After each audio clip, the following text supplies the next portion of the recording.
ഇന്നത്തെ വീഡിയോയിൽ വീട്ടുപറമ്പിൽ കാണുന്ന 3 ഇനം ഔഷധസസ്യങ്ങളെക്കുറിച്ച് പറയാം. ഇത് നിലം വരണ്ട, നിലത്ത് പടർന്നു വളരുന്ന ഒരു ചെറിയ സസ്യമാണ്. ശരീരത്തിലുണ്ടാകുന്ന വീക്കത്തിന് ഇതിൻ്റെ ഇല നല്ലതാണ്. 2 തരം നിലം വരണ്ടയുണ്ട്. കരൾ രോഗങ്ങൾക്കും വയറുവേദന, ചുമ, ത്വക്ക് രോഗങ്ങൾക്കും ഇത് ഉപയോഗിക്കുന്നു. താലിസ പത്രാദി കഷായത്തിലെ പ്രധാന ചേരുവയാണ്.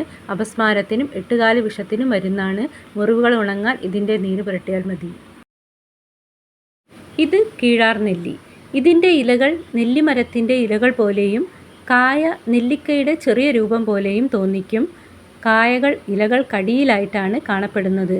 അതുകൊണ്ടാണ് ഇത് കീഴാർ നെല്ലി എന്നറിയപ്പെടുന്നത്. ഇതിൻ്റെ വേരടക്കം മരുന്നും കഷായവും ഉണ്ടാക്കാൻ ഉപയോഗിക്കുന്നു. കീഴാർ നെല്ലി മുഴുവനായി ഇടിച്ചു പിഴിഞ്ഞ് ഈ നീര് പശുവിൻ പാലിലോ തേങ്ങാപ്പാലിലോ കലക്കി ഒരാഴ്ച കഴിച്ചാൽ മഞ്ഞപ്പിത്തത്തിന് ശമനമുണ്ടാകും. ഇല തിളപ്പിച്ച വെള്ളം കഴിക്കുന്നത് പ്രമേഹത്തിനും നല്ല മരുന്നാണ്. ഇത് ചവച്ചരച്ച് കഴിച്ചാലും മതി പനി കുറയാൻ. കഫക്കെട്ടിനും ശരീരത്തിലുണ്ടാകുന്ന വ്രണത്തിനും നല്ല മരുന്നാണ്. വയറിളക്കത്തിനും നല്ലതാണ്. ഇതിൻ്റെ ഇലയിട്ട് കാച്ചിയ വെളിച്ചെണ്ണ തേച്ചാൽ മുടി കൊഴിച്ചിൽ മാറിക്കിട്ടും. ഇത് മുത്തങ്ങ, പുല്ലുവർഗത്തിൽപ്പെട്ട ഒരു ഔഷധ സസ്യം.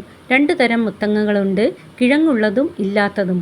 മുസ്താരിഷ്ടം മുത്തങ്ങ ചേർത്തുണ്ടാക്കുന്നതാണ്. ഇതിൻ്റെ കിഴങ്ങ് മോരിൽ ചേർത്ത് കഴിച്ചാൽ ദഹനക്കുറവ്, വയറുവേദന മാറിക്കിട്ടും.